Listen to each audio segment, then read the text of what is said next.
സ്മാരക കുടുംബ യൂണിറ്റ് രജത ജൂബിലിയുടെ നിറവിൽ വനിതാ സംഗമം മാർച്ച് 17-ാം തീയതി ഞായറാഴ്ച വൈകിട്ട് 3 മണിക്ക് നടന്നു. TR ബേബി അധ്യക്ഷത വഹിച്ച ചടങ്ങിൽ വിദ്യാഭ്യാസ സ്ഥിരം സമിതി അധ്യക്ഷ പറവൂർ മുനിസിപ്പൽ ഷൈൻ ടീച്ചർ ഉദ്ഘാടനം നിർവഹിച്ചു. VV സഭാ മാനേജർ ഗിരിജ രാജൻ മുഖ്യ അതിഥിയായിരുന്നു. ആശംസകൾ രാധിക സതീഷ്, വികസനകാര്യ സ്ഥിര സമിതി അധ്യക്ഷ, പള്ളിപ്പുറം ഗ്രാമപഞ്ചായത്ത്, വിജയ മോഹൻ, മുൻ ജില്ലാ പഞ്ചായത്ത് അംഗം, ബിൻസി കരുണൻ, മുൻ കുടുംബ unit secretary, Jyothi Narayan, convener വനിതാ കമ്മിറ്റി സംഘാടക സമിതി നന്ദി പറഞ്ഞു. വളരെ സന്തോഷം, വളരെ ആത്മാഭിമാനത്തോടു കൂടിയാണ് ഞാനിവിടെ നിൽക്കുന്നത്. രണ്ട് കാര്യം. ഒന്ന്, കേരളത്തെ കേരളമാക്കുന്നതിൽ പങ്കുവഹിച്ചിട്ടുള്ള നവോത്ഥാന നായകന്മാർ, ധാരാളം നവോത്ഥാന നായകന്മാർ കേരളത്തിലുണ്ടായിട്ടുണ്ട്. അതിൽ ഏറ്റവും ഉന്നത സ്ഥിതിയിൽ നിൽക്കുന്ന ഒരു ചുവന്ന നക്ഷത്രം പോലെ എന്നും തിളങ്ങി നിൽക്കുന്ന ആശയങ്ങൾ മനുഷ്യരുടെ ഹൃദയത്തിലേക്ക് തന്നിട്ടുള്ള ശ്രീനാരായണ ഗുരുദേവൻ, ആ ഗുരുദേവന്റെ നാമധേയത്തിലുള്ള ഒരു കുടുംബ യൂണിറ്റ്, അതിൽ പങ്കെടുക്കാൻ ഒരു അവസരം. അതുകൂടാതെ നാരായണ ഗുരുദേവന്റെ ആശയങ്ങൾ കവിതയിലൂടെ, തൻ്റെ പ്രസംഗങ്ങളിലൂടെ നാട് മുഴുവൻ, രാജ്യം മുഴുവൻ മനുഷ്യ സ്നേഹികൾക്ക് പകർന്നു നൽകിയ സ്നേഹഗായകനായ മഹാകവി കുമാരനാശാൻ, മഹാകാവ്യം എഴുതാതെ മഹാകവിയായി തീർന്ന ആളാണ്. ആശാന്റെ സ്മരണയിൽ നിലനിൽക്കുന്ന നാമത്തിൽ ഉള്ള ഒരു കുടുംബ യൂണിറ്റ്, ആ കുടുംബ യൂണിറ്റിൽ പങ്കെടുക്കാൻ ഒരു അവസരം. മൂന്നാമതൊരു സന്തോഷം അതിലേറെ കൂടിയുണ്ട്. കാരണം സ്ത്രീകളുടെ ഒരു കൂട്ടായ്മയിൽ ഒരു സ്ത്രീയായ എന്നെ വിളിച്ചതിൽ ഉള്ള സന്തോഷം, സ്ത്രീകളോട് സംസാരിക്കുമ്പോൾ വലിയ ഒരു സന്തോഷവും ഒരു അഭിമാനവുമാണ് തോന്നാറ്. അപ്പൊ അതിന് കിട്ടിയ ഒരു അവസരം, ഇത്തരം ഒരു വളരെ മഹനീയമായ ഒരു അവസരം എനിക്ക് തന്ന ഇതിന്റെ ഭാരവാഹികളോട്, നമ്മുടെ സഹോദരന്മാർ ഉൾപ്പെടെയുള്ള ഇതിന്റെ ഭാരവാഹികളോടും ഒപ്പം ഇവിടെ കൂടിയിരിക്കുന്ന എല്ലാ സഹോദരി സഹോദരന്മാരോടുമുള്ള സന്തോഷം, നന്ദിയും ആദ്യമായി ഞാൻ രേഖപ്പെടുത്തുകയാണ്. നമുക്കറിയാം, ഇവിടെ അധ്യക്ഷ സൂചിപ്പിച്ചു, വനിതാ ദിനവുമായി കൂട്ടിച്ചേർത്തുകൊണ്ടുള്ള ഒരു പരിപാടി. പിന്നെ നമ്മുടെ ഈ സംഘടനയുടെ 25 വർഷം പിന്നിട്ട ഒരു ആഘോഷം, വനിതകളുടെ ഒരു സംഗമം. അങ്ങനെ 2-3 തരത്തിൽ ആണ് ഈ പരിപാടി ഇവിടെ സംഘടിപ്പിച്ചിട്ടുള്ളത്. എനിക്ക് തോന്നുന്നു ഇത്രയും മികച്ച ഒരു സംഘാടനം, അതാണ് ഈ കടുത്ത ചൂടിലും നമ്മുടെ സഹോദരിമാർ ഇവിടെ വന്നിരിക്കാനുള്ളൊരു കാരണം. ഇതിന്റെ സംഘാടകരുടെ ഒരു പ്രവർത്തനത്തിന്റെ മേന്മയാണ്. അല്ലെങ്കിൽ ഈ സമയത്ത് നട്ടുച്ച കഴിഞ്ഞ് ഒന്ന് വിശ്രമിക്കേണ്ട സമയത്ത് മുതിർന്ന സഹോദരിമാർ, അമ്മമാർ ഉൾപ്പെടെ ഇവിടെ വന്ന് കൂടി ഇരിക്കുകയാണ്. അപ്പൊ അതിന്റെ അർത്ഥം നല്ല രീതിയിൽ പ്രവർത്തിച്ചു കൊണ്ടുപോകുന്ന ഒരു കുടുംബ യൂണിറ്റ് ആണ് ആശാൻ സ്മാരക കുടുംബ യൂണിറ്റ് എന്നുള്ളതാണ്. അല്ലെങ്കിൽ നിങ്ങൾ ഇത്രയും പേരോട് ഒരുമിച്ച് കൂടില്ല, നല്ല രീതിയിൽ പ്രവർത്തിക്കുന്നതാണ്. അതുകൊണ്ട് തന്നെ സ്ത്രീകൾക്കും സ്ത്രീകളുടെ ശാക്തീകരണത്തിനും നമ്മുടെ കുഞ്ഞുങ്ങളുടെ ഉയർച്ചയ്ക്കും നമ്മുടെ കുടുംബത്തിന്റെ ഉയർച്ചയ്ക്കും നമ്മുടെ ഈ കുടുംബ യൂണിറ്റ് നല്ല രീതിയിലുള്ള പ്രവർത്തനം കാഴ്ചവെക്കുന്നു എന്നുള്ളതാണ് മനസ്സിലാക്കാൻ സാധിക്കുന്നത്. നമുക്കറിയാം, നമ്മുടെ നാട് ഒരു കാലഘട്ടത്തിൽ, ഒരു 10-100 വർഷങ്ങൾക്ക് മുൻപ് വല്ലാത്തൊരു നാടായിരുന്നു എന്ന് നമ്മൾ കേട്ടിട്ടുണ്ട്, നമ്മുടെ കാരണന്മാരൊക്കെ പറഞ്ഞു കേട്ടിട്ടുണ്ട്. അങ്ങനെ ഈ നാട്ടിൽ വന്ന മഹാനായ സ്വാമി വിവേകാനന്ദൻ പറഞ്ഞു, ഇതൊരു ഭ്രാന്താലയമാണ് എന്ന്. അദ്ദേഹം ഇവിടെ വന്ന് നാട്ടിൽ സഞ്ചരിച്ചപ്പോൾ പറഞ്ഞു, ഇതൊരു ഭ്രാന്താലയമാണ്. കാരണം വെള്ളം അങ്ങോട്ടും ഇങ്ങോട്ടും ചോദിച്ചാൽ കൊടുക്കില്ല, വഴി നടക്കാൻ അനുവദിക്കില്ല, വിദ്യാഭ്യാസത്തിന് അവകാശമില്ല, സ്ത്രീകളോട് വല്ലാത്ത പല ആചാരങ്ങളും, സ്ത്രീവിരുദ്ധമായ ആചാരങ്ങളും, അവരെ പഠിക്കാൻ അനുവദിക്കില്ല, ക്ഷേത്രത്തിൽ പ്രവേശിച്ച് ആരാധിക്കാൻ കഴിയില്ല. അപ്പൊ ജാതിയുടെ അടിസ്ഥാനത്തിൽ വല്ലാത്ത ആളുകൾ ജീവിക്കുന്ന ഒരിടം. അപ്പൊ അദ്ദേഹം പറഞ്ഞു, ഇത് മനുഷ്യരുടെ കൂട്ടർ തന്നെയാണോ? മനുഷ്യന്മാർ തമ്മിൽ ഇങ്ങനെ വഴി നടക്കാൻ, ഒരു മനുഷ്യൻ നടക്കുന്ന വഴി കൂടി മറ്റൊരു മനുഷ്യൻ നടന്നുകൂടാ? അങ്ങനെയുള്ള കുട്ടികൾ പഠിക്കാൻ, നിങ്ങൾ ജാതി ഇതായതുകൊണ്ട് ഇങ്ങനെ പഠിക്കാൻ വരണ്ട എന്നൊക്കെ പറയുന്ന ഒരു ഇടം, ഇത് മനുഷ്യരാണോ? ഇത് ഭ്രാന്തന്മാരുടെ ഇടമായിട്ടാണ്. അപ്പോൾ അദ്ദേഹം പറഞ്ഞു, കേരളം ഒരു ഭ്രാന്താലയമാണ്. അങ്ങനെ ആയിരുന്ന ഒരു കാലഘട്ടം നമുക്കുണ്ടായിരുന്നു. അവിടെയാണ് മഹാനായ ശ്രീനാരായണ ഗുരുദേവൻ ശിവപ്രതിഷ്ഠ നടത്തുന്നത്. നിങ്ങൾക്ക് ആരാധിക്കണമോ? ദാ ഇത് നമ്മുടെ ശിവനാണ്, ജനങ്ങളുടെ ശിവനാണ് എന്ന് പറഞ്ഞുകൊണ്ട് ശിവപ്രതിഷ്ഠ നടത്തുന്നു. ധാരാളം ക്ഷേത്രങ്ങൾ നിർമ്മിക്കുന്നു. അപ്പോൾ ക്ഷേത്രങ്ങൾ നിർമ്മിക്കുമ്പോൾ അദ്ദേഹത്തിന്റെ കൂടെയുള്ള പുരോഗമന ചിന്താഗതിക്കാരായിട്ടുള്ള വാഗ്ഭടാനന്ദനടക്കം, നമ്മുടെ സഹോദരൻ അയ്യപ്പൻ, മഹാനായ നവോത്ഥാന നായകനടക്കം, ഇദ്ദേഹം എന്താണ് ഇങ്ങനെ ഈ പ്രതിഷ്ഠ നടത്തിക്കൊണ്ടു പോകുന്നത്? ഒരു അന്ധവിശ്വാസം ഉണ്ടാക്കുന്ന പരിപാടിയാണല്ലോ എന്നൊക്കെ അദ്ദേഹത്തോട് തർക്കിക്കുന്നുണ്ട്. നോക്കൂ, ശ്രീനാരായണ ഗുരുവിനോട് ഈ തർക്കങ്ങൾ വാഗ്ഭടാനന്ദൻ ഉൾപ്പെടെയുള്ള അദ്ദേഹത്തിന്റെ ശിഷ്യഗണങ്ങൾ സംസാരിക്കുമ്പോ അദ്ദേഹം പറഞ്ഞു, ശരിയാണ്, അങ്ങനെയുള്ളൊരു അന്ധവിശ്വാസവും കൂടി ഇതിൻ്റെ അകത്തുണ്ട്, എന്നാലും ഇത് മറ്റുള്ളവർക്കൊരാശ്വാസമാണ്. കണ്ടോ, ഗുരുവിന്റെ ഒരു പ്രത്യേകത എല്ലാവരെയും പരിഗണിക്കുന്നു എന്നുള്ളതാണ്. അന്ധവിശ്വാസത്തോടു കൂടിയാണ് എന്ന് നിങ്ങൾക്ക് തോന്നുന്ന കാര്യങ്ങളും വിശ്വസിച്ചുകൊണ്ട് പോകുന്ന കുറെ മനുഷ്യർ ഇവിടെയുണ്ട്. അവർക്ക് പ്രാർത്ഥിക്കണമെങ്കിൽ ഒരു രൂപത്തെയോ ഒരു വിഗ്രഹത്തെയോ ആവശ്യമുണ്ട്. അത് അവരുടെ അവകാശമാണ്. അതുകൊണ്ട് അവരുടെ കാര്യം ചെയ്തോട്ടെ. നിങ്ങളോ, നിങ്ങൾക്കത് വേണ്ടെങ്കിൽ നിങ്ങൾ അങ്ങനെ ആയിക്കോട്ടെ. ഇപ്പൊ ഗുരുദേവന്റെ പുസ്തകങ്ങൾ വായിച്ചാൽ, ചരിത്രം വായിച്ചാൽ നമുക്ക് കാണാൻ സാധിക്കുന്നത് ജനാധിപത്യ ബോധം ഈ ലോകത്തിന് കൊടുത്ത മഹാനാണ്. ജനാധിപത്യ ബോധം എന്താണ്? ജനാധിപത്യം എന്ന് പറഞ്ഞാൽ, ജനാധിപത്യം എന്ന് പറഞ്ഞാൽ എനിക്ക് പറയാനുള്ളത് ഞാൻ പറയുന്നു, നിങ്ങൾ കേൾക്കുന്നു. നിങ്ങൾക്ക് പറയാനുള്ളത് നിങ്ങൾക്ക് പറയാനുള്ള അവകാശം ഉണ്ടാവണം. അത് കേൾക്കാനുള്ള ഒരു മനോഭാവം എനിക്കും ഉണ്ടാകണം. അതാണ് ഗുരുദേവൻ തന്റെ ജീവിതത്തിലൂടെ അദ്ദേഹം ഉന്നതമായ ആദർശങ്ങൾ തന്റെ ശിഷ്യന്മാരുടെ ഇടയിലും നാട്ടിലും പ്രചരിപ്പിക്കുമ്പോ അതിനോട് വിയോജിച്ചവരുണ്ട്. ഒരു ഘട്ടത്തിൽ അദ്ദേഹത്തിന്റെ ശിഷ്യൻ ചോദിക്കുന്നുണ്ട്, ഞാൻ വിവാഹം കഴിക്കാൻ പോണ്, ഗുരുവിനല്ല തർക്കമുണ്ടോ എന്ന് ചോദിച്ചു. ഒരു തർക്കമില്ല, അത് കഴിച്ചിട്ട് വലിയ കാര്യമൊന്നുമില്ല. അങ്ങനെ വളരെ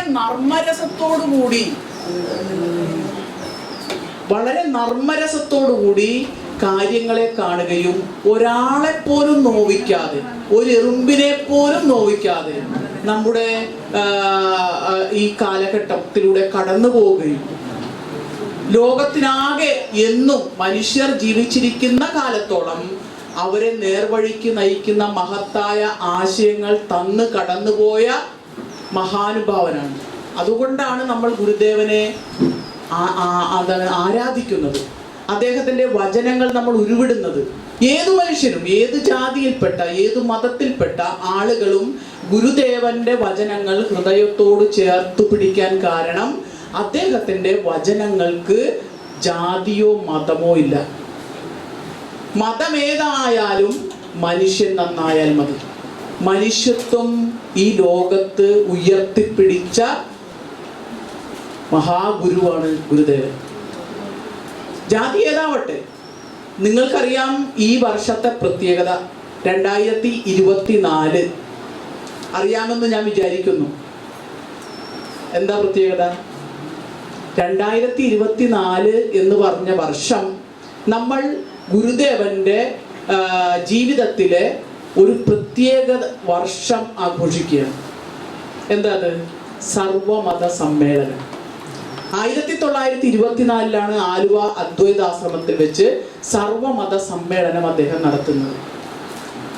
ഭ്രാന്തന്മാരായിട്ടുള്ള മനുഷ്യരുടെ മനസ്സിലേക്ക് മനുഷ്യത്വത്തിന്റെ സന്ദേശം, സ്നേഹത്തിന്റെ സന്ദേശം, സാഹോദര്യത്തിന്റെ സന്ദേശം, മതനിരപേക്ഷതയുടെ സന്ദേശം, ഇത് പറയുമ്പോൾ ഈ സന്ദേശങ്ങൾ നമ്മൾ നമ്മുടെ രാജ്യത്തെ ഏറ്റവും വലിയ ഭരണഘടന പുസ്തകത്തിൽ കാണുന്നുണ്ട്, അല്ലേ? ഭരണഘടന, നമ്മുടെ രാജ്യത്തെ ഏറ്റവും വലിയ നിയമപുസ്തകം ഏതാ?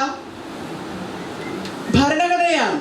നമ്മൾ എല്ലാവരും അംഗീകരിക്കേണ്ട, ആരാധിക്കേണ്ട ഒരു പുസ്തകം. നമുക്കൊക്കെ മതത്തിന്റെ അടിസ്ഥാനത്തിൽ നമ്മുടെ ഗ്രന്ഥങ്ങളുണ്ട്, നമ്മുടെ വേദഗ്രന്ഥങ്ങളുണ്ട്. പക്ഷെ അത് ഒരു കൂട്ടർ അംഗീകരിക്കുമ്പോൾ വേറൊരു കൂട്ടർ അംഗീകരിക്കില്ല. പക്ഷെ ഇന്ത്യയുടെ ഭരണഘടന എന്ന് പറയുന്നത് എല്ലാ മതക്കാരും, എല്ലാ ജാതിക്കാരും, മതമില്ലാത്തവരും വിശ്വാസമില്ലാത്തവരും ഉള്ളവരും ഒക്കെ ആദരിക്കേണ്ട, അംഗീകരിക്കേണ്ട ഒരു പുസ്തകമാണ്.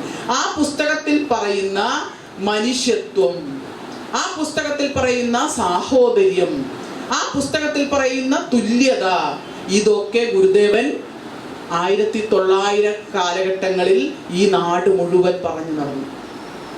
ആ സാഹോദര്യത്തിന്റെ സർവമത സമ്മേളനം വിളിച്ചുകൂട്ടി അവിടെ പറയുകയാണ്, നിങ്ങളുടെ മതം വ്യത്യാസം ഉണ്ടാവാം, ഭാഷ വ്യത്യാസം ഉണ്ടാകാം, വേഷത്തിൽ വ്യത്യാസം ഉണ്ടാകാം, ജാതിയിൽ വ്യത്യാസം ഉണ്ടാവാം. പക്ഷേ അദ്ദേഹം ജാതിയുടെ പറയില്ല, ജാതി വ്യത്യാസം ഇല്ല എന്നാണ് അദ്ദേഹം പഠിപ്പിച്ചത്. ഉണ്ടോ? നമ്മളിപ്പോഴും ജാതി ചോദിക്കും അല്ലേ? അദ്ദേഹം പറഞ്ഞത് നിങ്ങളുടെ മതം വ്യത്യാസം ഉണ്ടാവും, വേഷം വ്യത്യാസം ഉണ്ടാവും, രൂപം വ്യത്യാസം ഉണ്ടാവും, പക്ഷെ നിങ്ങളുടെ ജാതി ഒന്നാണ്. എന്താ ഗുരുദേവൻ പറഞ്ഞ ജാതി? മനുഷ്യജാതി. കണ്ടോ? ഇതിൽ പരം ഉദാത്തമായ ഒരു ആശയം ലോകത്ത് വേറെ ആരെങ്കിലും നൽകിയിട്ടുണ്ടോ? അതും ഭ്രാന്ത് പിടിച്ച്, ജാതിയുടെ പേരിൽ ഒക്കെ ഭ്രാന്ത് പിടിച്ച് നടന്നിരുന്ന ഒരു കാലഘട്ടത്തിൽ നിങ്ങളുടെ ജാതി ഒന്നാണ്, അത് മനുഷ്യജാതിയാണ്. മൃഗങ്ങൾക്ക് മൃഗത്വം ജാതിയാണ്, അതുപോലെ മനുഷ്യരുടെ ജാതി മനുഷ്യത്വമാണ് എന്ന് പഠിപ്പിച്ച മഹാഗുരു. ആ സർവമത സമ്മേളനത്തിന്റെ 100ാം വാർഷികം ആഘോഷിക്കുമ്പോഴാണ് നമ്മുടെ വനിതാ ദിനവുമായി ബന്ധപ്പെട്ടിട്ട് നമ്മൾ ഇവിടെ കൂടിയിരിക്കുന്നത്.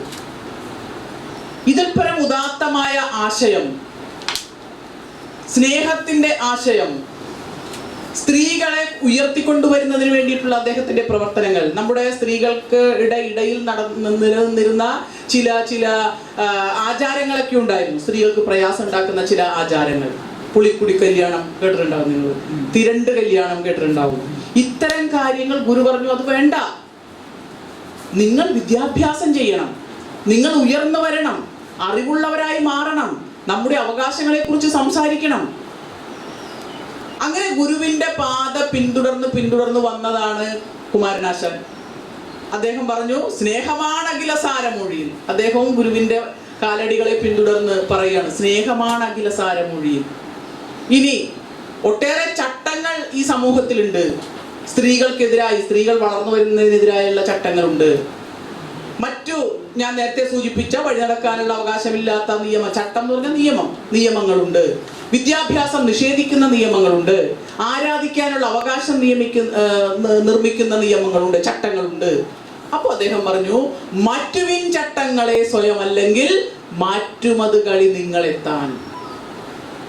അപ്പൊ വല്ലാത്ത ഒരു ഊർജത്തോടുകൂടി സമൂഹത്തെ പരിഷ്കരിക്കുന്ന പ്രവർത്തനങ്ങളിൽ ഒപ്പം തന്നെ മനുഷ്യന്റെ ആധ്യാത്മിക വളർച്ചയ്ക്ക് കൂടി ഭൗതിക വളർച്ചയോടൊപ്പം തന്നെ പ്രാധാന്യം കൊടുത്തുകൊണ്ടാണ് ഗുരുദേവനും പിന്നാലെ വരുന്ന ആശാനും സഹോദരൻ അയ്യപ്പനും വാഗ്ബടാനന്ദനും ഒക്കെ തന്നെ കടന്നുപോയത്.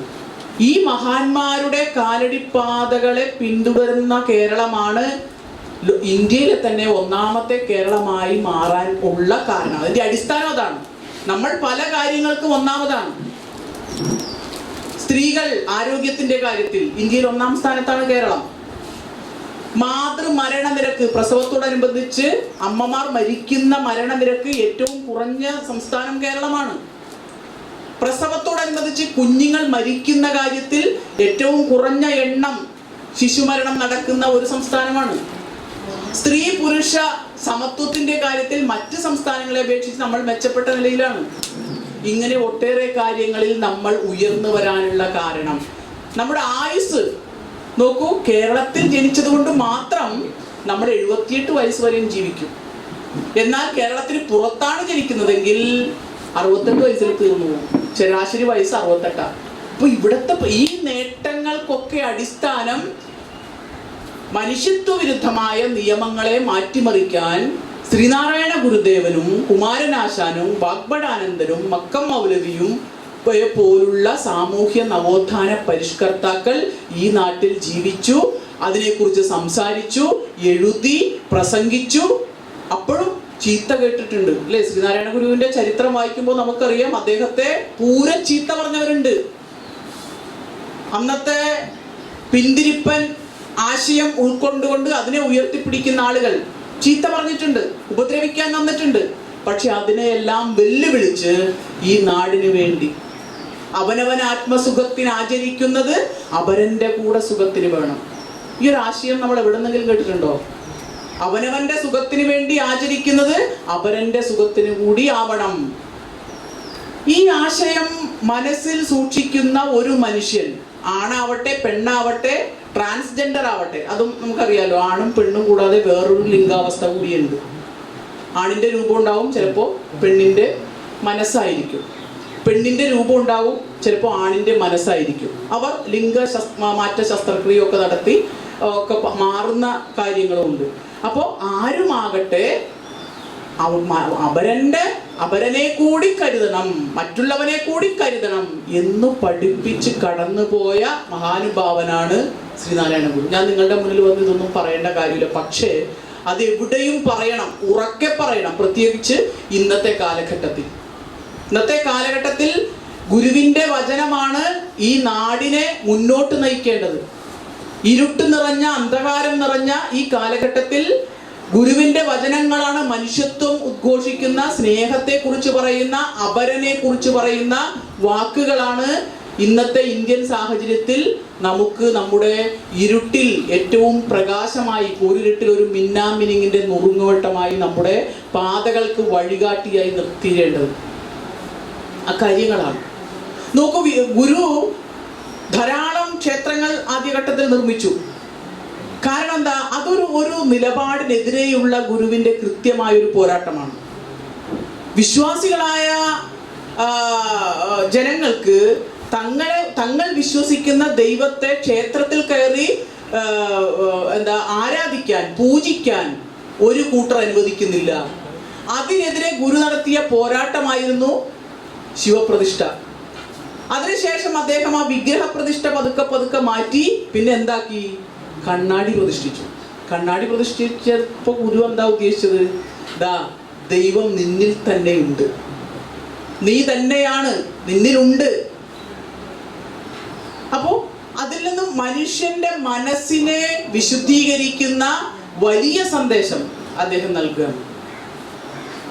എനിക്ക് തോന്നുന്നു അത്തരത്തിൽ ഭൗതികതയിൽ നിന്ന് ആധ്യാത്മികത്തിലേക്കും മനുഷ്യം എന്ന ഉദാത്തമായ ആശയത്തിലേക്കും ഗുരു ഈ സമൂഹത്തെ കൊണ്ടുപോയി എന്നുള്ളതാണ്. അവിടെ വലിയ പ്രാധാന്യം നമുക്ക് വിദ്യാഭ്യാസം. പിന്നെ പറയുന്നു, ഇനി നിങ്ങൾ ക്ഷേത്രങ്ങളല്ല വേണ്ടത്, ഇനി നിങ്ങൾ വിദ്യാലയങ്ങൾ ആരംഭിക്കണം. അങ്ങനെയാണ് SNDPക്കൊക്കെ കേരളത്തിലുടനീളം വിദ്യാഭ്യാസ സ്ഥാപനങ്ങൾ. കാരണം മനുഷ്യന് അറിവ് കിട്ടണം, അവൻ ചിന്തിക്കണം, നാളെയെക്കുറിച്ച് ചിന്തിക്കണം, അവനവന്റെ ജീവിതത്തെക്കുറിച്ച് ചിന്തിക്കണം, വിദ്യാഭ്യാസത്തിലൂടെ ഉയർന്നു വരണം. പിന്നെ ഒരു ഘട്ടം കൂടി കടന്നു പറഞ്ഞു, നിങ്ങൾ സംഘടിക്കണം. എനിക്ക് തോന്നുന്നു അങ്ങനെ ഏതെങ്കിലും ഒരു ആധ്യാത്മിക ഗുരു, സാധാരണഗതിയിൽ നമ്മൾ പരിശോധിച്ചാൽ ആധ്യാത്മികമായി മാത്രം പ്രാർത്ഥനയും അതിനു പറ്റിയ കാര്യങ്ങളും ഒക്കെ പറഞ്ഞ് കടന്നുപോയിട്ടുള്ള ഗുരുക്കന്മാരാണ് നമുക്ക് ലോകത്ത് നമ്മൾ പരിശോധിച്ചാൽ കാണാൻ സാധിക്കുക. പക്ഷെ ഗുരുവിനെ സംബന്ധിച്ചിടത്തോളം മനുഷ്യന്റെ ജീവിതം ആരംഭിക്കുന്നത് മുതൽ അവന്റെ മരണം വരെ, അതിനപ്പുറവും കടന്ന് മനുഷ്യ ജീവിതത്തിന്റെ എല്ലാ മേഖലയെയും സ്പർശിച്ച് കടന്നുപോയി എന്നുള്ളതാണ്. ആദ്യം നമുക്ക് ആരാധിക്കാൻ, അതിനുശേഷം അവനവനിലേക്ക് തിരിയാൻ, ഞാൻ ആരാണെന്ന് പഠിക്കാൻ, വീണ്ടും വിദ്യാഭ്യാസം ചെയ്യിക്കാൻ, വീണ്ടും സംഘടിച്ച് ശക്തരാകാൻ, അതിലൂടെ അവകാശങ്ങൾ നേടിയെടുക്കാൻ. ആ സംഘടിച്ച് ശക്തരാകുന്നതിന്റെ ഒരു ഭാഗം കൂടിയാണ് ഈ വനിതകളുടെ ഒരു കൂട്ടായ്മ. സംഘടിച്ച് ശക്തരാകുക. നമുക്കറിയാം, ഞാൻ ഇപ്പോ ഈ അടുത്ത ദിവസങ്ങളിലായിട്ട് ചോദിക്കും, എങ്ങനെയാണ് ഈ പൊതുപ്രവർത്തനത്തിൽ ഇങ്ങനെ പ്രസംഗിക്കാനൊക്കെ പറ്റുന്നത്? അപ്പൊ അങ്ങനെ പറ്റുന്നത്, ഗുരുദേവൻ കണ്ണാടി പ്രതിഷ്ഠിച്ചു കഴിഞ്ഞപ്പോൾ ഞാൻ എന്നെ നോക്കി, അല്ലേ, കണ്ണാടിയിലൂടെ നോക്കി. അപ്പോഴാ ഞാൻ ഷൈൻ ടീച്ചർ. ആ കണ്ണാടിയിലൂടെ നോക്കുമ്പോൾ എൻ്റെ രൂപം മാത്രമല്ല ഞാൻ കാണേണ്ടത്, എനിക്ക് ഈശ്വരൻ തന്നിട്ടുള്ള ഒട്ടേറെ കഴിവുകൾ. നമുക്കെല്ലാവർക്കും ഇവിടെ ഇരിക്കുന്ന എല്ലാ സ്ത്രീകളായിട്ടുള്ള നേതാക്കന്മാർക്കും, ഇവിടെ എൻ്റെ മുന്നിലിരിക്കുന്ന ബഹുമാനപ്പെട്ട സഹോദരിമാർക്കും സഹോദരന്മാർക്കും ഒക്കെ ഒട്ടേറെ കഴിവുകൾ ഈശ്വരൻ തന്നിട്ടുണ്ട്. ആ കഴിവെന്താണെന്ന് തിരിച്ചറിയൽ കൂടിയാണ് ഈ കണ്ണാടിയിലുള്ള നോട്ടം. അപ്പൊ നോക്കിയപ്പോ എനിക്കും ഈ സമൂഹത്തിൽ കുറെ കാര്യങ്ങൾ ചെയ്യാനുണ്ട്. അതാണ് ഇവിടെ ചെയ്യുന്നത്, വനിതകളായിട്ടുള്ള നേതാക്കന്മാർ ചെയ്യുന്നത്. നമ്മുടെ പെൺകുട്ടികളെ അടക്കം, സ്ത്രീകളെ അടക്കം ഉയർത്തിക്കൊണ്ട് വരേണ്ടതുണ്ട്. അവർ കൂടിയിരുന്ന് ഈ സമൂഹത്തിലെ പല കാര്യങ്ങളും ചർച്ച ചെയ്യേണ്ടതുണ്ട്. സമൂഹത്തിൽ സ്വസ്ഥമായി സമാധാനപരമായി ജീവിക്കാൻ പറ്റുന്ന ഒരു അന്തരീക്ഷം ഉണ്ടാക്കേണ്ടതുണ്ട്. അങ്ങനെ വരുമ്പോൾ എൻ്റെ കഴിവെന്താ? അപ്പൊ ഞാൻ തിരിച്ചറിഞ്ഞു, എനിക്ക് അല്പം പ്രസംഗിക്കാനുള്ള കഴിവുണ്ട്. അങ്ങനെ നന്നായി പ്രസംഗിക്കണമെങ്കിലോ നന്നായി വായിക്കണം. അപ്പൊ നന്നായി വായിച്ചു, അങ്ങനെ പ്രസംഗിച്ചു, വായിച്ചു. അപ്പൊ ജനങ്ങളുടെ ഇടയിൽ ഒരു ചെറിയ നേതാവായി വന്നു. അങ്ങനെയാണ് നിങ്ങൾ ഇവിടെ നോട്ടീസിൽ കൊടുത്തിട്ടുള്ളത് പോലെ പറവൂർ നഗരസഭയിൽ 3ാമത്തെ വട്ടം കൗൺസിലറായി ഇപ്പോൾ വിദ്യാഭ്യാസ സ്റ്റാൻഡിംഗ് കമ്മിറ്റി ചെയർമാനായിട്ട് നിൽക്കുന്നത്. ഇനി ഇങ്ങനെ പ്രവർത്തിച്ചു വരണമെങ്കിലോ നമ്മുടെ വീട്ടിലെ ഇന്നത്തെ സാഹചര്യം, അതായത് സ്ത്രീ വീട്ടിലുള്ള എല്ലാ പണിയും ചെയ്യണം, എല്ലാ കാര്യങ്ങളും ചെയ്യണം, എന്നിട്ട് പുറത്തു പോയി ബാക്കി ചെയ്യണം. സമയം കിട്ടുമോ? വലിയ പ്രയാസമാണ്. അപ്പോൾ എന്ത് ചെയ്യണം? നമ്മുടെ കുടുംബത്തിലെ തന്നെ തുടങ്ങണം. ഇപ്പോൾ വനിതാ ദിനം എന്തിനാണ് ആചരിക്കുന്നത്? വനിതാ ദിനം ആചരിക്കുന്നത് വനിതകൾക്ക് നമ്മുടെ സഹോദരന്മാരുടെ പോലെ തന്നെ ധാരാളം കഴിവുകളുള്ളവരാണ്. അവർക്കും പല കാര്യങ്ങൾ കുടുംബത്തിനകത്ത് ചെയ്യുന്നത് പോലെ സമൂഹത്തിലും ചെയ്യേണ്ടതുണ്ട്. അതിനാണ് നമ്മൾ കുടുംബശ്രീ, അല്ലേ? ഇവിടെ ഇരിക്കുന്നവരൊക്കെ അയൽക്കൂട്ടത്തിൽ അംഗങ്ങളായിരിക്കും. കുടുംബശ്രീയിൽ നമ്മൾ ചർച്ച ചെയ്യുന്നു, ചില കച്ചവടം നടത്തുന്നു, ക്യാൻറ്റീൻ നടത്തുന്നു, ഓട്ടോറിക്ഷ ഓടിക്കുന്നു, ഉണ്ടാക്കുന്നു, കറി പൗഡർ ഉണ്ടാക്കുന്നു, അങ്ങനെ അച്ചാർ ഉണ്ടാക്കുന്നു, അത് വിറ്റ് കാശുണ്ടാക്കുന്നു. അപ്പം ഇത് ആർക്കാണ് ഗുണം? ഇങ്ങനെ സ്ത്രീ ശാക്തീകരിക്കപ്പെട്ടാൽ ആർക്കും കൂടി ഗുണമാണ്? വീടിനും കൂടി ഗുണമാണ്. വീട്ടിൽ പണിയെടുക്കുന്ന നമ്മളോടൊപ്പം വീട് നോക്കുന്ന നമ്മുടെ ഭർത്താക്കന്മാർക്ക്, സഹോദരന്മാർക്ക്, കുടുംബത്തിന്, കുട്ടികൾക്ക് സ്ത്രീ ഒരു സാമ്പത്തികമായൊരു താങ്ങായി കൂടി മാറുകയാണ്.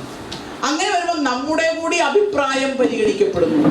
ഇപ്പോൾ അയൽക്കൂട്ടത്തിലൊക്കെ പ്രവർത്തിക്കുന്ന സഹോദരിമാരാണ് പിന്നീട് വളർന്ന് നമ്മുടെ പഞ്ചായത്ത് മെമ്പറായും ഒക്കെ ആയിട്ട് വളർന്നു വരുന്നത്. അപ്പോൾ അത് സ്ത്രീകൾക്ക് ഉയർന്നുയർന്ന് വരാനുള്ളൊരു ചവിട്ടുപടികളാണ്. ഇപ്രാവശ്യത്തെ വനിതാ ദിനം നിങ്ങൾ വായിച്ചിട്ടുണ്ടാവും. പറയുന്നൊരു സന്ദേശമുണ്ട്. എന്താണെന്നറിയോ? സ്ത്രീയെ ഉൾക്കൊള്ളുന്നവർക്ക് ആ ആശയത്തിന് പ്രത്യേകമായ ഒരു പരിഗണന കൊടുക്കുക, ഒരു ഉത്തേജനം കൊടുക്കുക. സ്ത്രീയെ ഉൾക്കൊള്ളുന്നത് അത് ഇവർ മനസ്സിലാക്കിയിട്ടാണ് പ്രത്യേകമായി നമ്മൾ ഈ 25ാം വാർഷികത്തിൽ സ്ത്രീകളുടെ ഒരു കൂട്ടായ്മ വിളിച്ചിട്ടുള്ളത്. നമ്മളെ ഒന്ന് പരിഗണിക്കുക, നമ്മളെ ഒന്ന് പ്രോത്സാഹിപ്പിക്കുക. കാരണം വളർന്നു വരാൻ ഇത് ഈ നാടിന്റെ വളർച്ചയ്ക്ക് ആവശ്യമാണ്. നിങ്ങൾ വായിച്ചിട്ടുണ്ടാവും, ഇപ്പോൾ ഈ ഇലക്ഷൻ പ്രഖ്യാപിച്ചു കഴിഞ്ഞപ്പോൾ രാജ്യത്തെ വോട്ടർമാരിൽ പകുതിയിലധികവും ആരാ? സ്ത്രീകളാണ്. അങ്ങനെയുള്ള സ്ത്രീകൾക്ക് ഈ തെരഞ്ഞെടുപ്പ് പ്രവർത്തനത്തിൽ പങ്കാളിത്തം വേണ്ടേ? സ്ഥാനാർത്ഥികളാവണ്ടേ? അവര് സ്ഥാനാർത്ഥികളായി ഇന്ത്യൻ പാർലമെന്റിലും നിയമസഭയിലും ഒക്കെ വരണ്ടേ? അവർക്കും അവരുടെ കാര്യങ്ങൾ നിയമനിർമ്മാണത്തിലൂടെ സാധിച്ചെടുക്കണ്ടേ? അപ്പൊ അങ്ങനെ വരണമെങ്കിൽ സ്ത്രീകളെ കൂടി ഉൾപ്പെടുത്തുന്ന ഒരു സംവിധാനം എല്ലാ മേഖലയിലും വരണം. അങ്ങനെ നമ്മളെ ഉൾപ്പെടുത്തണമെങ്കിൽ നമ്മളും അതിനുള്ളൊരു കാര്യപ്രാപ്തി ആർജിക്കണം. അങ്ങനെ എന്തെങ്കിലും കുറവ് നമുക്കുണ്ടോ? നമുക്ക് എന്തെങ്കിലും കുറവുണ്ടോ? തോന്നലുണ്ടോ നിങ്ങൾക്ക്? അങ്ങനെ ഇല്ല. നമുക്ക് കൂടുതലേ ഉള്ളൂ. ഈശ്വരൻ നമുക്ക് കൂടുതൽ കാര്യങ്ങളാണ് തന്നിട്ടുള്ളത്, അല്ലേ? നമുക്ക് മാത്രമാണ് ഈ ലോകത്ത് ആണിനെയും പെണ്ണിനെയും ട്രാൻസ്ജെൻഡറിനെയും കൊടുക്കാൻ കഴിയുന്നത്, പ്രസവിക്കാൻ കഴിയുന്നത്. കുഞ്ഞുണ്ണി മാഷ് പറഞ്ഞതാ, ആണിനെയും പെണ്ണിനെയും പ്രസവിക്കുന്നു സ്ത്രീ. അന്ന് ഈ ട്രാൻസ്ജെൻഡർ എന്നുള്ള ആശയം ഉണ്ടായിരുന്നില്ല, അതുകൊണ്ടാണ്. ഇനി നോക്കൂ, നമ്മുടെ ശരീരത്തിന്റെ ഏറ്റവും വലിയ കഴിവ് പലപ്പോഴും നമ്മൾ പറയുന്നത് പുരുഷനുമല്ലാത്ത കഴിവുണ്ട് ശരീരത്തിന്, അല്ലെ? മസിലിന് പവർ ഉണ്ട് എന്നാണ്. നമ്മുടെ കഴിവെന്ന് ആലോചിച്ചു. ഇവിടെ ഇരിക്കുന്ന പ്രസവിച്ചിട്ടുള്ള സഹോദരിമാർക്കറിയാം, അല്ലേ? നമ്മുടെ ശരീരത്തിന്റെ കഴിവ്, ഏറ്റവും വലിയ കഴിവ് എന്ന് പറയുന്നത് പ്രസവിക്കാനുള്ള കഴിവ്. 3 കിലോ ഒരു ശരാശരി, അല്ലേ? 3 കിലോയിലും വരുന്ന കുഞ്ഞിനെ നമ്മുടെ ശരീരത്തിൽ നിന്ന് പുറത്തേക്ക് വരുന്ന ആ റൂമിനൊരു പേര് എഴുതി വെച്ചിട്ടുണ്ട്. എന്ത് റൂം എന്നാ? Labour room. ആശുപത്രിയിൽ പോയാൽ നമ്മൾ കാണുന്ന റൂമിന്റെ, നമ്മൾ പ്രസവിക്കാൻ കയറുന്ന റൂമിന്റെ പേരാണ് പ്രസവ മുറി എന്നായിരുന്നു പണ്ട്. ഇപ്പോ ലേബർ റൂം. ലേബർ എന്ന് പറഞ്ഞാൽ എന്താ? അധ്വാനം. കണ്ടോ? അപ്പൊ ഏറ്റവും വലിയ അധ്വാനം, ഏറ്റവും വലിയ ശക്തി ശരീരത്തിന് തന്നിട്ടുള്ളത് അതാണ് അധ്വാനം. അല്ലാത്ത ശക്തി, ഇപ്പോ പുലിക്ക് നമ്മളെക്കാൾ ശക്തിയില്ലേ? ആനയ്ക്ക് നമ്മളെക്കാൾ ശക്തിയില്ലേ? അതല്ല ശക്തി. നന്മയുടെ ശക്തി, ഒരു പുതിയ സൃഷ്ടി ഈ ഭൂലോകത്തേക്ക് കൊടുക്കാനുള്ള ശക്തി. ആ ശക്തി ഈശ്വരൻ നമുക്കാണ് തന്നിട്ടുള്ളത്. ആ ശക്തിയുടെ ഒരു തെളിവാണ് നമ്മുടെ ആർത്തവം എന്ന് പറയുന്നത്. നമ്മൾ ഒരു കാലത്ത് വളരെ നാണത്തോടുകൂടിയൊക്കെയാണ് കണ്ടിരുന്നത്. നമ്മുടെ അമ്മമാരേക്കും ഒന്ന് പറയരുത്, മിണ്ടരുത്. ഇത് പറയണം. കാരണം ഈശ്വരൻ നമുക്ക് തന്നിട്ടുള്ള ശരീരത്തിന്റെ ശക്തിയുടെ അടയാളമാണ് ആർത്തവം. ആർത്തവം ഇല്ലെങ്കിൽ നമ്മൾ എന്ത് ചെയ്യും? ഒരു പ്രായം കഴിഞ്ഞാൽ ഡോക്ടറെ. ഇങ്ങനെ ഒട്ടേറെ കഴിവുകൾ. നമ്മുടെ കുടുംബത്തിൽ ഒരു പ്രശ്നം വന്നാൽ ആ പ്രശ്നത്തെ സമചിത്തതയോടുകൂടി നേരിടാനുള്ള കഴിവ് നമുക്കുണ്ട്. ഒരുപക്ഷെ ഒന്ന് കരഞ്ഞിരിക്കും അല്ലേ? കരഞ്ഞു പോയാലും നമ്മൾ അതിനെ ശക്തിയോടുകൂടി നേരിടും. അതുകൊണ്ടാണ് സ്ത്രീ ശക്തി. നവരാത്രി മഹോത്സവം നിങ്ങൾ കേട്ടിട്ടുണ്ടാവുമല്ലോ, അതിന്റെ ആശയം കേട്ടിട്ടുണ്ടാവുമല്ലോ. ഈ അസുരൻ ഇങ്ങനെ ലോകം മുഴുവൻ പ്രശ്നം ഉണ്ടാക്കി നടക്കുമ്പോ സർവ ദേവന്മാരും പരാജയപ്പെട്ടിരിക്കുകയാണ്. ആ സമയത്താണ് ദേവി 9 രൂപത്തിൽ വന്ന് ഈ തിന്മയെ നിഗ്രഹിക്കുന്നത്. കണ്ടോ? സ്ത്രീയുടെ ശക്തി ഉദ്ഘോഷിക്കുന്ന സങ്കല്പമാണത്. ശിവശക്തി അല്ലേ? മഹാദേവനെ ഒറ്റയ്ക്ക് പറയാറില്ല, ശിവശക്തി. പാർവതി കൂടി കൂടുമ്പോഴാണ്. അപ്പൊ ആ ഒരു ശക്തി നമ്മൾ തിരിച്ചറിഞ്ഞ് നമ്മുടെ പെൺമക്കളെ, നമ്മുടെ സ്ത്രീകളെ ഉയർത്തിക്കൊണ്ടുവരികയും, പിന്നെ നമ്മൾ പറയും നെഗറ്റീവ് പറയാറുണ്ട് എതിരായിട്ട്, സ്ത്രീക്കെതിരായിട്ട്. അതിന് പകുതി പറയില്ല. സ്ത്രീ ഒരുമ്പിട്ടാൽ അല്ലേ അമ്മച്ചി നമ്മൾ പറയാറില്ലേ? അമ്മേ, സ്ത്രീ ഒരുമ്പിട്ടാൽ നമ്മൾ ദേഷ്യം കയറുമ്പോ പറയും, പേടിപ്പിക്കാൻ വേണ്ടി പറയണതാ. ബാക്കി എന്താ? ബ്രഹ്മാവിന് പോലും തടുക്കാൻ പറ്റില്ല എന്ന്. നമ്മുടെ ശക്തിയെ കുറിച്ചാണ് ഈ പറയുന്നത്.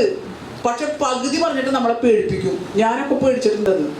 സ്ത്രീ ഒരുമ്പിട്ടാലുണ്ടല്ലോ, അപ്പൊ നമ്മൾ ഒന്നും വേണ്ട.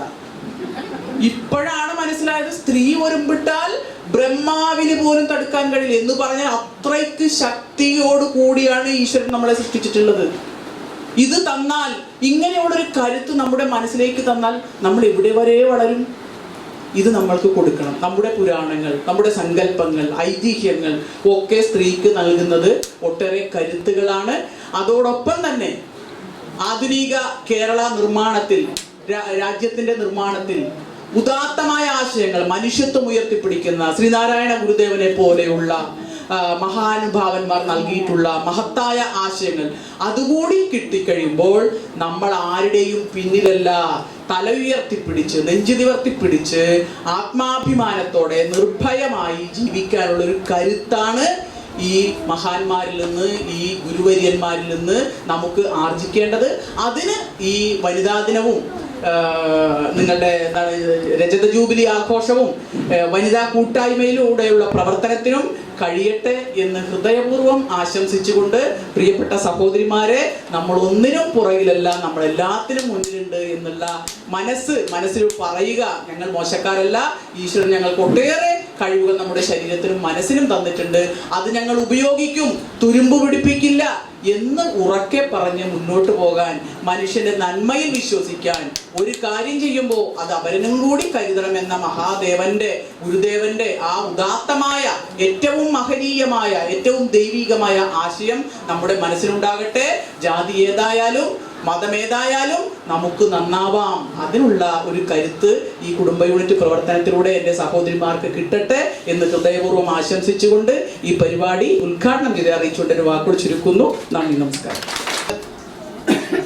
ഭഗവാൻ ഗുരുദേവൻ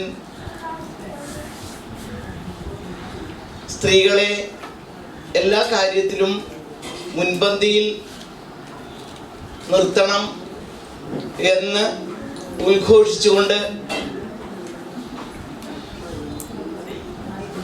വളരെയേറെ കൃതികളും അതേപോലെ മറ്റു ഭാഷകളിലും ഒക്കെ ആയിട്ട് നമുക്ക് എഴുതി തന്നിട്ടുണ്ട്. പക്ഷേ നമുക്ക് ഭഗവാൻ പറഞ്ഞിട്ടുള്ള കാര്യങ്ങൾ ഒന്നും നമ്മുടെ ജീവിതത്തിൽ, നമ്മുടെ സ്ത്രീകൾക്ക് മുൻപിലേക്ക് വരാൻ, നമ്മൾ അടുക്കളയിൽ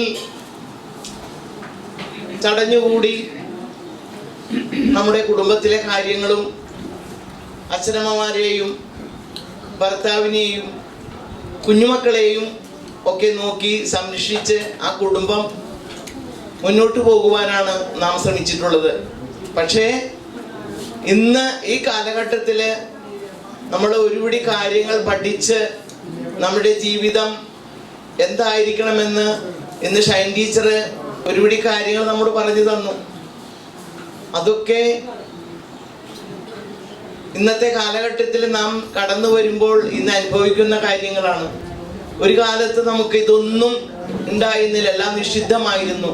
പക്ഷേ ഇന്ന് നമ്മൾ അടുക്കളയിൽ നിന്ന് അരങ്ങത്തേക്ക് എന്ന് പറഞ്ഞുകൊണ്ട് എല്ലാ അമ്മമാരും നമ്മുടെ കുടുംബം എന്ത് ജോലി ഉണ്ടെങ്കിലും അതൊക്കെ നമ്മളത് ചെയ്ത് തീർത്തിട്ടാണ് മറ്റു രംഗത്തേക്ക് കടന്നു വന്നിട്ടുള്ളത്.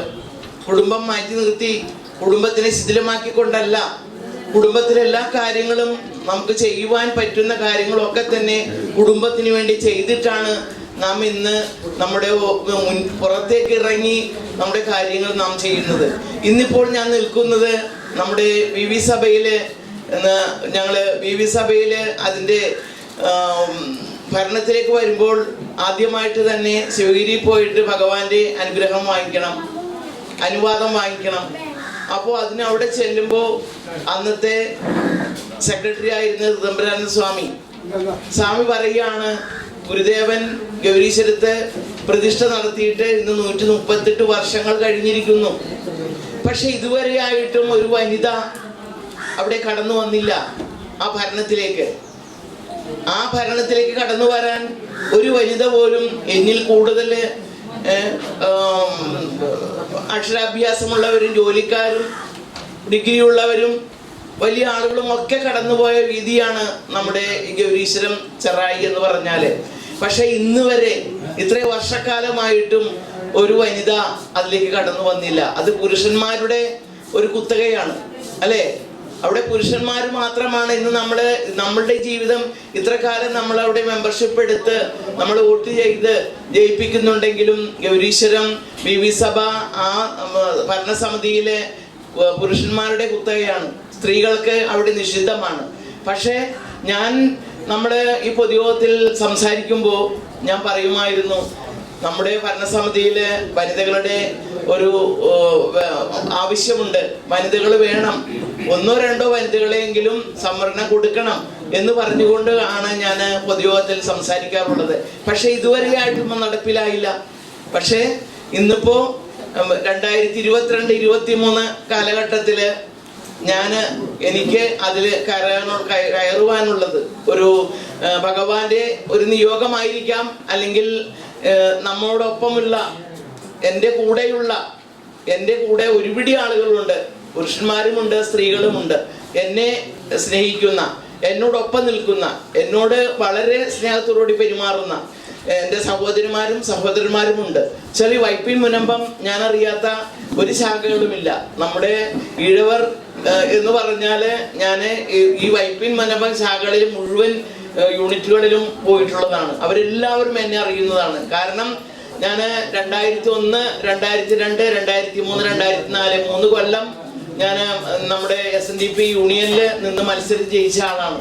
അപ്പോൾ അന്നെന്ന് പറയുമ്പോൾ ഈ വൈപ്പിൻ മുനമ്പം മുഴുവനും നമ്മുടെ ഈഴവര് ആ വോട്ട് ചെയ്തതിന്റെ ഫലത്തിലാണ് ഞാൻ അന്ന് ജയിച്ചത്. പക്ഷെ ഇന്നിപ്പോൾ ഞാൻ വിവി സഭയിലും ജയിച്ചതും അങ്ങനെ തന്നെയാണ്. വോട്ട് നേടി നമ്മോട് സ്നേഹമുള്ളവര്, നമ്മോട് കൂറു പുലർത്തുന്നവര്, നമ്മുടെ കൂടെ നിൽക്കുന്നവര്, അങ്ങനെയുള്ളവരാണ് നമ്മെ ജയിപ്പിച്ചിരിക്കുന്നത്. അപ്പോൾ അങ്ങനെ ജയിച്ചു വന്ന ഞാൻ ആ വിവി സഭയിൽ കയറുമ്പോൾ എനിക്ക് വളരെ ആത്മാഭിമാനം തോന്നി. എനിക്ക് അന്ന് സ്വാമി പറഞ്ഞൊരു വാക്കുണ്ട്. സ്വാമി പറഞ്ഞത് എന്താണെന്ന് അറിയാമോ? അന്ന് ഞങ്ങള് ഇവിടുന്ന് കുറച്ച് പേര് പോയി, ഞങ്ങളുടെ സഭ 9 പേര് മാത്രമല്ല, നമ്മളെ സ്നേഹിക്കുന്ന നമ്മുടെ കൂടെയുള്ളവരെയും കൂട്ടിയാണ് അന്ന് ശിവഗിരി പോയത്. അപ്പോൾ എല്ലാവരും നിൽക്കുമ്പോൾ സ്വാമി പറഞ്ഞത്, ഇത്രയും വർഷമായിട്ട് ഗുരുദേവ പ്രതിഷ്ഠ ചെയ്തിട്ട് ഒരു വനിത അവിടെ കടന്നു വന്നില്ല. പക്ഷെ കടന്നു വന്നതോ അത് ഗുരുദേവന്റെ അനുയായി തന്നെ. കാരണം സ്വാമിക്ക് അറിയാം, ഞാൻ 2-3 പ്രാവശ്യമായി, 3ാമത്തെ പ്രാവശ്യമാണ് ഞാൻ ശിവഗിരിയിലെ കേന്ദ്രസമിതി ആയിക്കൊണ്ട് നിൽക്കുന്നത്. അവരുടെ ഒപ്പം സ്വാമികളുടെ കൂടെ നിന്നുകൊണ്ട്, അവരുടെ കൂടെ കമ്മിറ്റിയിൽ പങ്കെടുത്തുകൊണ്ട് സംസാരിക്കുന്നത്. അപ്പൊ അതുകൊണ്ട് സ്വാമിക്ക് അറിയാം, ഞാൻ ഗുരുദേവന്റെ പാതയിൽ കൂടി എല്ലാ കാര്യങ്ങളും അവിടെ കൂടെ നിന്നുകൊണ്ട് ശിവഗിരിക്ക് വേണ്ടിയും എന്തു ചെയ്യാനും ഞാൻ സന്നദ്ധയാണ് എന്ന് സ്വാമിക്ക് അറിയാം. അപ്പൊ അതുകൊണ്ട് സ്വാമിയുടെ ഒരു പറഞ്ഞ ആ വാക്ക് ഞാൻ എൻ്റെ മനസ്സിൽ ഉൾക്കൊണ്ടു. അപ്പൊ അതുകൊണ്ട് ഞാൻ അധികം പറഞ്ഞ് തീർപ്പിക്കുന്നില്ല. ഇന്നിപ്പോ നമ്മുടെ വനിതാ ദിനമായിട്ടുള്ള ഈ മാർച്ച് മാസത്തിലെ ഞാനിപ്പോ ഇതിനു മുൻപും എനിക്ക് വനിതാ ദിനത്തില് നമ്മുടെ മന്ത്രി രാജീവ് അവർകള് കേരളാമതി അവരിൽ കൂടിയിട്ട് എനിക്ക് ഒരു ആദരവ് തരികയുണ്ടായി. നമ്മുടെ ഭാരത ടൂറിസ്റ്റ് ഹോമിൽ വെച്ചിട്ട് ഒരുപിടി വനിതകൾക്ക് സ്ത്രീ ശാക്തീകരണം, സ്ത്രീ ശക്തി എന്നുള്ള ആ ഒരു ആദരവ് എനിക്ക് തരികയുണ്ടായി. അപ്പോൾ അത് വാങ്ങിക്കാനും നമ്മുടെ ജീവിതത്തിന്റെ സായാഹ്നത്തില് നിങ്ങളുടെ ഒക്കെ അനുഗ്രഹത്തോടു കൂടി, നിങ്ങളുടെ ഒക്കെ ആ സ്നേഹത്തിന്റെ മുദ്രയാണ് ഞാൻ ഈ ജീവിതത്തിന്റെ സായാഹ്നമാണ് എനിക്ക്. എൻ്റെ ജീവിതം സായാഹ്നമായി എന്ന് പറഞ്ഞാല് ഒരുപിടി പ്രവർത്തിച്ച് ആ പ്രവർത്തനം മൂർധന്യാവസ്ഥയിൽ എത്തി നിൽക്കുന്ന സമയമാണ് എൻ്റെ. ഇനി എനിക്ക് അധികം പ്രവർത്തിക്കാനൊന്നും എനിക്ക് സാധിക്കില്ല, കാരണം പ്രായമായിരിക്കുന്നു. അപ്പോൾ പ്രായം നമ്മളെ വഴിമാറ്റും. അപ്പോൾ ചെറുപ്പക്കാര് നമ്മൾ വഴിമാറി കൊടുക്കണം അവർക്ക്. അപ്പോൾ അതുകൊണ്ട് നിങ്ങളെല്ലാവരും എല്ലാ കാര്യത്തിലും മുൻപിലേക്ക് വനിതകൾക്ക് വനിതയുടെ മനസ്സാന്നിധ്യം. ഇപ്പോൾ ഷൈൻ ടീച്ചർ പറഞ്ഞു, നമ്മുടെ മനസ്സ് എന്ന് പറഞ്ഞാല് പുരുഷന്മാരെയും വെല്ലുവിളിക്കുന്നതാണ് ശക്തി. മനസ്സിന്റെ ശക്തിയാണ് നമ്മൾ എല്ലാ കാര്യത്തിനും മുന്നിട്ട്. അവർക്ക് കൂടുതൽ ബലമുണ്ടാകാം അല്ലേ, പക്ഷെ നമുക്ക് സ്ത്രീ അബലയാണ്, ചബലയാണ് എന്നൊക്കെ പറഞ്ഞ് നമ്മളെയൊക്കെ ഇടിച്ചു താഴ്ത്തിയതൊരു കാലം ഉണ്ടായിരുന്നു. അതൊക്കെ കഴിഞ്ഞു. ഇന്നിപ്പോ സ്ത്രീകളെ പുരുഷന്മാരെ അവളെ അബലയാണെന്ന് പറഞ്ഞാൽ നമുക്ക് തിരിച്ചു പറയേണ്ട ഒരു കാലഘട്ടമാണിത്. അപ്പൊ നമ്മളെല്ലാവരും ഉണർന്ന് പ്രവർത്തിക്കണം. നമുക്ക് ഇന്നിപ്പോ ആരുടെയും പുറകെ നടന്നിട്ട് നമുക്ക് 10 പൈസ വാങ്ങിക്കേണ്ട കാര്യമില്ല. നമ്മൾ സ്വായത്തമായി നമ്മൾ ശരിക്കും സ്ത്രീശക്തി ഉണർന്ന് പ്രവർത്തിച്ച് നമുക്ക് ഓരോരുത്തർക്കും നമുക്ക് നമ്മുടെ ജോലി ചെയ്ത് നമുക്ക് പൈസ കിട്ടുന്ന ഒരു അവസ്ഥയാണ് നമ്മൾ കടന്നുപോയിക്കൊണ്ടിരിക്കുന്നത്. ആരുടെയും അടിയിലല്ലാതെ അവരുടെ ഒപ്പം തന്നെ സ്ത്രീകൾ പുരുഷന്മാരുടെ ഒപ്പം. ഇപ്പൊ അവർക്ക് നമ്മോട് അസൂയ തോന്നും, പുരുഷന്മാരുടെ ഒപ്പം നമ്മളും ഉണ്ട് എന്ന് പറയുമ്പോൾ അവർ പറയും അവർക്കാണ് കൂടുതൽ, പുരുഷന്മാരാണ് മുൻപിൽ നിൽക്കേണ്ടത്. അല്ല, അവരുടെ ഒപ്പം തന്നെ നമ്മളും ഉണ്ട്. നമ്മളുണ്ടെങ്കിലേ അവരുള്ളൂ. സ്ത്രീ ശക്തി എന്ന് പറഞ്ഞാൽ സ്ത്രീയാണ്. നമ്മുടെ ശക്തി ഉണ്ടെങ്കിലേ പുരുഷന്മാരുള്ളൂ. അപ്പോ അവരും നമ്മൾക്ക് തുണ വേണം, അവരുണ്ടെങ്കിലേ നമ്മളുള്ളൂ. അപ്പോ ഇത് രണ്ടും തുല്യതയാണ്. എങ്കിലും നമ്മൾ ഇത്രയും കാലം നമ്മൾ താഴെ നിന്നെങ്കിൽ ഇന്ന് നമ്മൾ മുന്നോട്ട് വരണം എന്ന് മാത്രം നിങ്ങളോട് ഒരു ആഹ്വാനം പോലെ, ഒരു പ്രതിജ്ഞ പോലെ പറഞ്ഞുകൊണ്ട് ഇന്നത്തെ വനിതാ ദിനം തീരണേക്ക് മുമ്പ് 17 പകുതിയായിട്ടുള്ളൂ. എങ്കിലും ഇന്നത്തെ ദിനത്തിന് പ്രാധാന്യം കൽപ്പിച്ചുകൊണ്ട് ഞാൻ എൻ്റെ വാക്ക് നിങ്ങളുടെ എല്ലാവരുടെയും മുൻപിൽ സമർപ്പിച്ചുകൊണ്ട് നിർത്തുന്നു. നന്ദി, നമസ്കാരം. ഗുരുദേവ ധർമ്മം. ചാനൽ ഷെയർ ചെയ്യുക, സബ്സ്ക്രൈബ് ചെയ്യാൻ മറക്കരുത്.